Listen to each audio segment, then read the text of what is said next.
Hey kids, it's Heather with Campbell Revival Ministries. All right, we're here again. We are reading Where the Red Fern Grows by Wilson Rawls, and we're going to be doing chapter 16 today. So if you're new, just go back. If you want to start at the beginning, just go back to our videos and, get caught up if you want and just read along with us. I will have the link if you want to get the book. I will have the link in our video description. So if you want to follow along with us or, read it for yourself. All right. So we will start with our prayer. Okay. So let me pull that up. And this is the priestly blessing. And if you wanted to find this in the Bible, it's under Numbers chapter 6, verses 22 to 27. Okay, so let's pray. May the Lord bless us and protect us. May the Lord smile on us and be gracious to us. May the Lord show us his favor and give us his peace. I pray in the name of Jesus. Amen. All right, guys. So here we go. Chapter 16. Okay.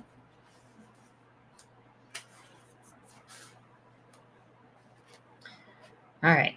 In the afternoon, our judge came over and introduced himself. He told us he'd be going with us that night. About sundown, we piled in our buggy and drove a few miles downriver. I noticed other hunters doing the same thing. Everyone was trying to get away from the already hunted territory. It was dark by the time Grandpa stopped. I untied the ropes from my dogs. Little Ann reared up on me and whined. Old Dan walked off a few yards, stretched his body, and dragged his claws through the soft bottom soil. Opening his mouth, he let out one loud bawl and then disappeared in the thick timber. Little Ann was right on his heels. We took off after them. Grandpa got nervous. He said to me, "Don't you think you ought to whoop to them?" I told him to wait a little while. There would be plenty of time for whooping. He snorted and said he thought a hunter always whooped to his dogs. "I do, Grandpa," I said, "but not before they strike a trail." We walked on. Every now and then, we would stop and listen. I could hear the loud snuffing of old Dan. Once we caught a glimpse of little Ann as she darted across an opening that was bathed in moonlight. She was as silent as a ghost and as quick as a flitting shadow. Papa said, "It sure is a beautiful night for hunting." The judge said, "You can't beat these Ozark Mountain nights for beauty. I don't care where you go." Grandpa started to say something. His voice was drowned out by the bell-like cry of little Ann. In a whisper, I said, "Come on, Dan, hurry up, or hurry and help her." As if in answer to my words, his deep voice hammered its way up through the river bottoms. I felt the blood tingling in my veins. That wonderful feeling that only a hunter knows crept over my body. Looking over at Grandpa, I said, "Now you can whoop, whoop." Jerking off his hat and throwing back his head, he let out a yell. It wasn't a whoop or a screech. It was about halfway in between. Everyone laughed. The coon was running upriver toward our campground. We turned and followed. I could tell by the dogs' voices that they were running side by side and were hot on the trail. Closing my eyes, I could almost see them running, bodies stretched to their furthest length, legs pounding up and down, white steam rolling from their hot breath in the frosty night. Grandpa got tangled up in some underbrush and lost his hat and spectacles. It took us a while to find the glasses. Papa said something about getting them wired on with baling wire. Grandpa snorted. The judge laughed. The coon crossed the river and ran on upstream. Soon my dogs were out of hearing distance. I told Papa we had better stay on our side of the river and keep going until we could hear them again. 20 minutes later, we heard them coming back. We stopped. "I think they have crossed back to our side," I said. All at once, the voices of my dogs were drowned out by a loud roar. "What in the world was that?" Grandpa said. "I don't know," the judge said. "Reckon it was wind or thunder?" About that time, we heard it again. The judge started laughing. I know now what it is," he said. "Those hounds have run that coon right back by our camp. The noise we heard was the other hunters whooping to them." Everyone laughed. A few minutes later, I heard my dogs bawling treed. On reaching the tree, Papa ran his hand back under his coat. He pulled out Grandpa's gun. That's a funny-looking gun, the judge said. It's a 410 gauge pistol, isn't it? It's the very thing for this kind of work, Papa said. You couldn't kill a coon with it if you tried, especially if you're using birdshot. All it will do is sting his hide a little. At the crack of the gun, the coon gave a loud squall and jumped. My dogs lost no time in killing him. We skinned the coon and soon were on our way again. The next time my dogs treed, they were across the river from us. Finding a riffle, we pulled off our shoes and started across. Grandpa very gingerly started picking his way. His tender old feet moved from one smooth rock to another. Everything was fine until we reached midstream, where the current was much swifter. He stepped on a loose round rock. It rolled down. He went. As the cold river water touched his body, he let out a yell that could have been heard for miles. He looked so funny we couldn't keep from laughing. Papa and the judge helped him to his feet, laughing every step of the way. We finally reached the other side. Grandpa kept going in his wet clothes until we reached the tree where the dogs were. After killing the coon, we built a large fire so Grandpa could dry his clothes. He'd get up as close to the fire as he could and turn this way and that. He looked so funny standing there with his long underwear steaming. I started rolling with laughter. He looked over at me and snapped, "What's so funny?" I said, "Nothing." "Well, why are you laughing?" he said. At this remark, Papa and the judge laughed until their eyes watered. Mumbling and grumbling, Grandpa said, "If you fellows were as cold as I am, you wouldn't be laughing." We knew we shouldn't be laughing, but we couldn't help ourselves. The judge looked at his watch. "It's after 3:00, he said. "Do you think they'll tree another one?" As if to throw the words back into the judge's face, old Dan opened up, stood up and whooped, "Woo-wee, get him, Dan, get him. Put him up at a little tree." There was a mad scramble. Grandpa tried to put his britches on backwards. The judge and Papa ran over to him with his shoes. Each one tried to put a shoe on the wrong foot. I was laughing so hard I could do nothing. 100 yards from the fire, I realized we had forgotten the coonskins. I ran back for them. My dogs had jumped the coon in swampland. He tore out for the river bottoms. I could tell that they were close to him by their fast bawling. All at once, their baying stopped. We stood still and listened. Old Dan bawled treed a few more times and then stopped. Grandpa asked, "What happened?" I told him the coon had probably pulled some kind of trick. Coming up to my dogs, we saw that they were working up and down an old rail fence. We stood and watched. Every now and then, old Dan would rear up on a large hackberry tree that was standing about 7 feet from the fence and bawl treed. As yet, little Ann had not balled the tree bark. We watched her. She was working everywhere. She climbed up on the rail fence and followed its zigzag course until she disappeared in the darkness. I told Papa I was sure the coon had walked the rail fence and in some way had fooled my dogs. Old Dan would keep coming back to the hackberry tree. He would rear up on it and bawl treed. We walked up to him. Looking the tree over, we could see the coon wasn't in it. The judge said, "It looks like he has them fooled." "Maybe you had better call them off," Grandpa said. "We can go someplace else and hunt. We've got to get one more coon before I have to tree it myself." For some reason, no one laughed at his remark. It's almost daylight, Papa said. "Yes, that's what has me worried," I said. "We don't have time to do any more hunting. If we lose this one, we're beat." Hearing the word beat, Grandpa began to fidget. He asked me, "What do you think happened? How did that coon fool them?" "I don't know for sure," I said. "He walked the rail fence. The hackberry tree has something to do with this trick, but I don't know what." "Son," the judge said, "I wouldn't feel too badly if I were you. I've seen some of the very best hounds fooled by the smart old coon. Regardless of all the discouraged talk, the love and belief I had in my little red hounds never faltered. I could see them now and then leaping over old logs, tearing through underbrush, sniffing and searching for the lost trail. My heart swelled with pride. I whooped, urging them on. In a low voice, the judge said, "I'll say one thing. They don't give up easily." Birds began to chirp all around us. The sky took on a light gray color. Tiny dim stars were blinking the night away. It looks like we're beat, Papa said. It's getting daylight. At that moment, the loud, clear voice of a red-boned hound bawling treed rang through the river bottoms. It was the voice of little Anne. Sucking in a mouthful of air, I held it. I could feel my heart pounding against my ribs.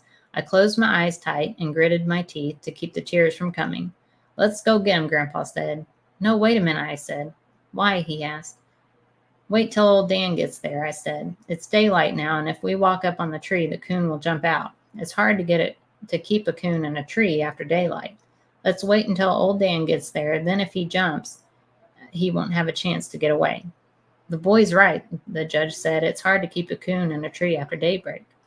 Just then we heard old Dan. His deep voice shattered the morning silence. Searching for the lost trail, he had crossed the fence and worked his way out into an old field.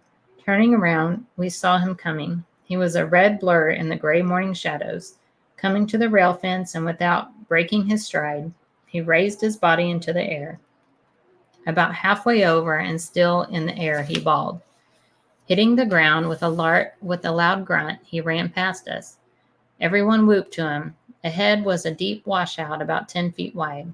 On the other side was a canebrake. His long red body, stretched to its fullest length, seemed to float in the air as he sailed over it. We could hear the tall stalks rattling as he plowed his way through them. A bunch of sleepy snowbirds rose from the thick cane, flitted over and settled in a row on the old rail fence. Nearing the tree, we could see it was a tall sycamore, and there high in the top was the coon. Grandpa threw a fit. He hopped around, whooping and hollering. He threw his old hat down on the ground and jumped up and down on it. Then he ran over and kissed little Anne right on the head. After we killed and skinned the coon, the judge said, "Let's walk back to the old fence. I think I know how the old fellow pulled this trick." Back at the fence, the judge stood and looked around for a few minutes. Smiling, he said, "Yes, that's how he did it." "How?" Grandpa asked. Still smiling, the judge said, "That old coon walked this rail fence. Coming even with the hackberry tree, he leaped up on that side and climbed up. Notice how thick the timber is around here. See that limb way up there in the top, the one that runs over and almost touches the sycamore?" We saw what he meant. The coon walked out on that limb, he said, leaped over and caught the sycamore limb, repeated this over and over from tree to tree. He worked his way far out into the river bottoms. What I can't figure out is how that hound found him. Gazing at little Anne, he shook his head and said, "I've been hunting coons and judging coon hunts for 40 years, but I've never seen anything like that." He looked at me.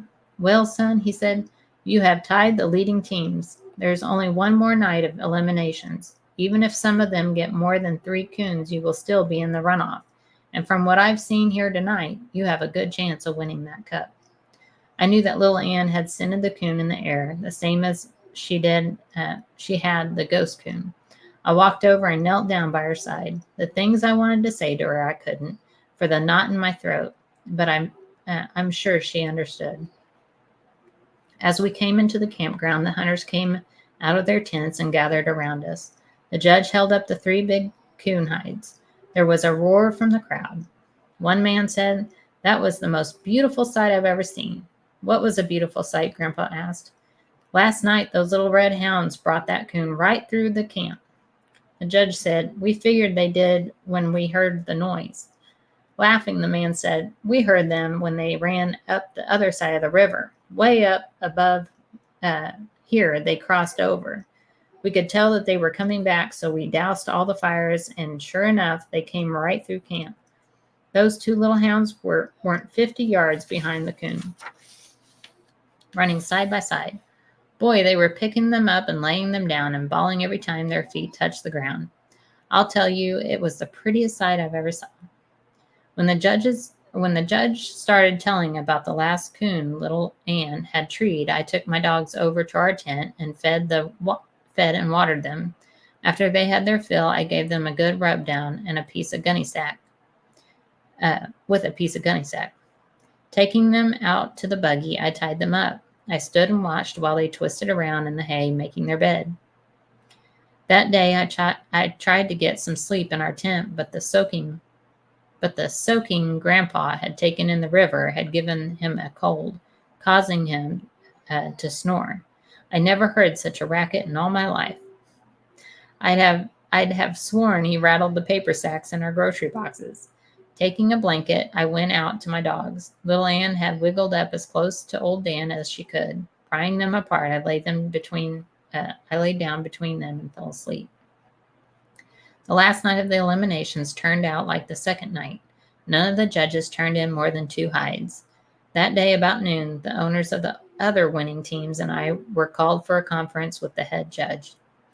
He said, "Gentlemen, the eliminations are over. Only 3 sets of hounds are left for the runoff.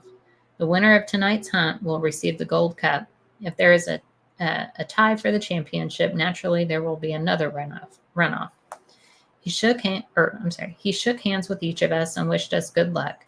Tension began to build up in the camp. Here and there, hunters were standing in small groups talking. Others could be seen going in and out of tents with rolls of money in their hands. Grandpa was the busiest one of all. His voice could be heard all over the camp. Men were looking at me and talking in low tones. I strutted like a turkey gobbler. That evening, while we were having supper, a hunter dropped by. He had a small box in his hand. Smiling, he said, "Everyone has agreed that we should have a jackpot for the winner. I've been picked to do the collecting." Grandpa said, "You may as well leave it here now." Looking at me, the hunter said, "Son, I think almost every man in this camp is hoping you win it, but it's not going to be easy. You're going up against 4 of the finest hounds there are." Turning to my father, he said, "Do you know that the 2 big Walker hounds have won 4 gold cups?" Very seriously, Papa said, "You know, I have 2 mules down on my place. One is almost as big as a barn. The other one isn't much bigger than a jackrabbit, but that little mule can outpull the big one every time." Smiling, the hunter turned to leave. He said, "You could be right." Papa asked me again where I thought we should start hunting. I had been thinking about this all day. I said, "You remember where we jumped the last coon in the swamp?" Papa said, "Yes." "Well, the way I figure, more than one coon lives in that swamp," I said. "It's a good place for them as there are lots of crawfish and minnows in those potholes. If a hound jumps one there, he has a good chance to tree him." Pop asked why. "It's a long way back to the river and about the same distance to the mountains," I said. "Either way he runs, a dog can get pretty close to him, and so he would have to take to a tree." That evening, we climbed into Grandpa's buggy and headed for the swamp. It was dark by the time we reached it. Grandpa handed Papa his gun, saying, You're getting to be a pretty good shot with this thing." "I hope I get to shoot it a lot tonight," Papa said. Under my breath, I said, "I do too." After untying the ropes for my dogs, I held onto their collars for a minute. Pulling them up close, I knelt down and whispered, "This is the last night. I know you'll do your best." They seemed to understand and tugged at their collars. When I turned them loose, they started for the timber. Just as they reached the dark shadows, they stopped, turned around, and stared straight at me for an instant. The judge saw their strange actions. Laying a hand on my shoulder, he asked, "What did they say, son?" I said, "Nothing that anyone could understand, but I can feel that they know this hunt is important.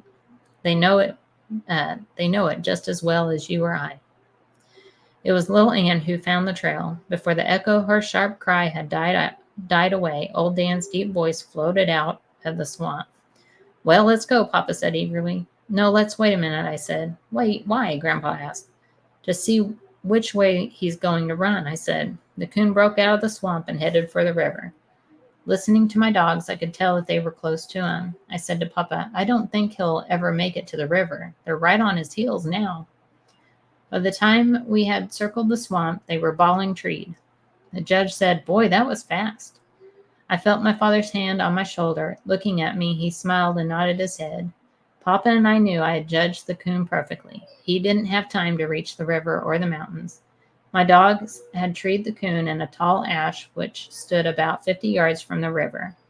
I knew the 50 yards had saved us a good hour because he could have pulled pulled trick after trick if he had gotten in the water.